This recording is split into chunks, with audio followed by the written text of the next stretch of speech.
San Fran wanted him. San Francisco wanted him. Right. San Francisco wanted him. Obviously, Tampa. Yeah. And but then his choices weren't great. Like it wasn't like the whole league, just like anybody. It was never going to be the whole league. I kept telling people, including our Jeff Darlington, I'm like, man, the whole league does not want Tom Brady. There are a handful of teams that's ready to go that need Tom Brady, but then there's other teams that Tom Brady it wouldn't have fit anyway, right? Wouldn't have made sense. Like it just there was one team apparently that he was interested in, and he revealed on the show that one team said no. He was snubbed, basically. And so in a clip on the show, he said, "You're sticking with that, mother blanker?" The who? That's what he said. He said, "You're sticking with that guy," basically. Oh, but he used a very strong word that I can't use here.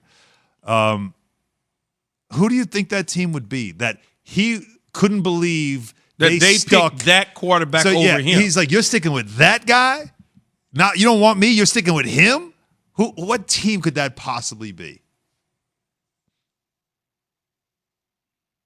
Now, he was laughing when he said it, so not like he was mad about it, but he kind of made a joke. Well, it's there's half truth in every joke, right?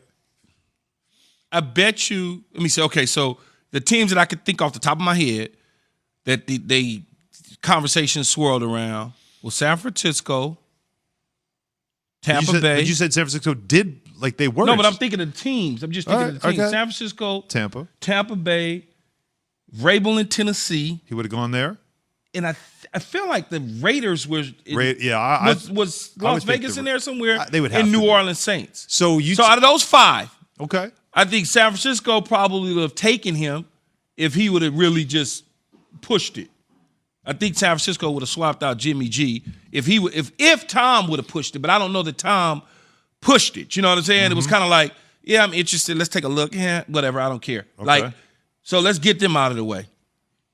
Then the Raiders, he probably was like, nah, I'm cool. You don't think Derek Carr would be a guy he would say that? No, I don't think so. Because the Raiders were not a Super Bowl ready team. The 49ers were. True. And if Tom was leaving New England to go to a Super Bowl ready team, it wouldn't be the Raiders. So let's push them out of the way. They're out. So now I'm left with New Orleans, Tennessee, that's it. And Tampa. Right. Tampa he signed with, so that's over there. So now we're down to New Orleans and Tennessee. So who's that guy? I would think. Now remember, Tannehill got a 4-year, $118 million extension. After Tom Brady had spoken to them, though. It wasn't before, it was after. So I would think in New Orleans situation, they were waiting on Breeze. Sean Payton knew already Breeze was coming back. Even if there were interest, just in case Breeze woke up on the wrong side of the bed. But I don't ever think that Tom Brady would have gone to New Orleans. I just don't. I think it was we always want to check everything out just in case.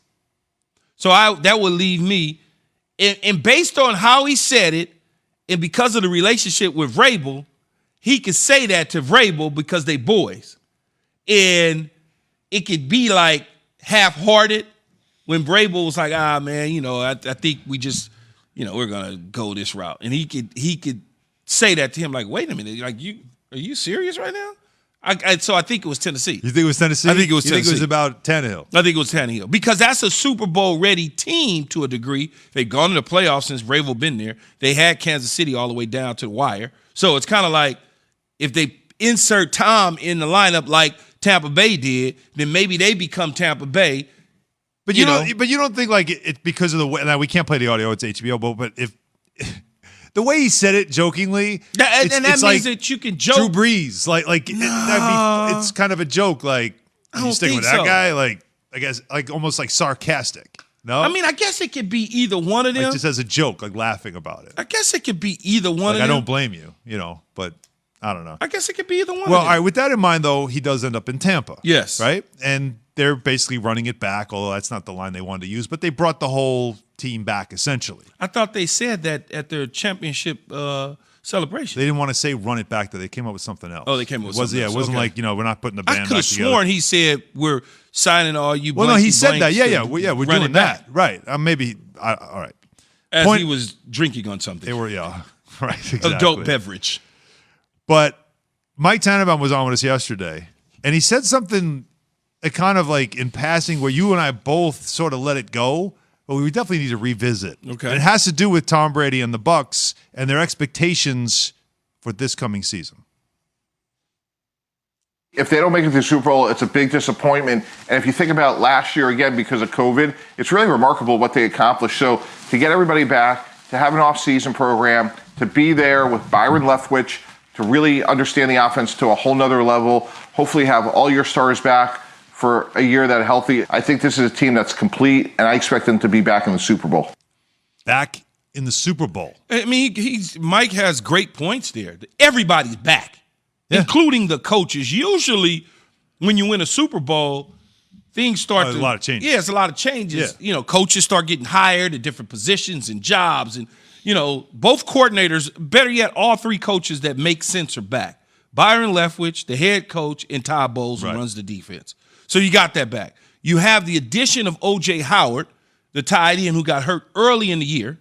So he's coming back, along with a healthier Gronkowski, who now is probably in better shape than he was when he came back a year later.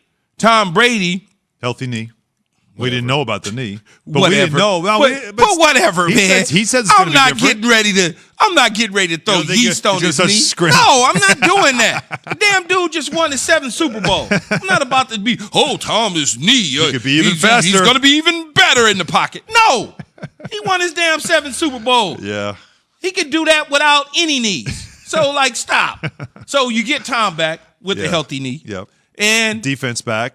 AB comes back. Components. I mean, it's so it all makes sense. Super Bowls are part good and part luck. Sure. And they hit last year, great timing. And what I mean by that is they caught a New Orleans team with no healthy receiver in Michael Thomas, right? Drew Brees had barbecue ribs, dry rub. He was coming off of.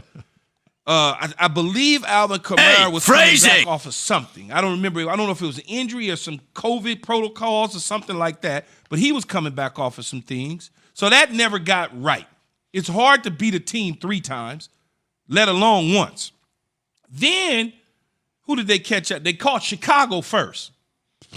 Seriously. Exactly. Like that. Well, the biggest thing is the Chiefs in the Super Bowl with a compromised offensive line. But then you catch Green Bay sleepwalking. Well, Aaron Green Rodgers Bay gave you the game They away. gave you the game away. Yeah. The defensive backs is falling asleep back there. Right. Defense tried to turn the ball over as many times as they could, but didn't work. So when you look at that, then you catch Kansas City in a perfect storm with no offensive line, and you just take advantage of them. You just basically did what you were supposed to do to them. But when everything fell right for them. But when you look at the NFC, I mean, who's the challenger? Well, the AFC seems to have more of the challengers than the NFC does. I don't think so. Who's your challenger in the NFC? Man, you Rams? got the whole NFC West. Everybody in NFC West has gotten better. It's a tough division, better. which means they got to beat each other up. I understand that. I get that. But the NFC West. I agree. Right? Then you got the Cowboys. We'll see what they are. We don't know. I understand people don't want to Mike give T them had a lot to say about him. We'll get to that later. I understand people don't want to give them the credit because they've always kind of let people down. But they got a really good football team when they're healthy. And I think they got a better defensive coordinator in Dan Quinn. Mm-hmm. The Giants should be emerging and getting better. So you got that. I don't discount New Orleans because of Drew Brees gone. I think had they maybe played Jameis Winston, if they had to play Jameis Winston instead of Drew Brees a year ago, they probably could have wound up in the same situation because Sean Payton isn't going to allow Drew Brees to throw the ball. Jameis Winston to throw the ball 30 times to the other team. He wasn't going to do that. Right. So they're going to be challenging. And then we don't know what's going to happen in Green Bay or Minnesota. So I'm not just ready to say they're going to go to the Super Bowl. Well, but they certainly are set up to do that. The most stable. But we'll get more into this because Mike T did have something strong to say about the Cowboys certainly as well. But coming up, this Doc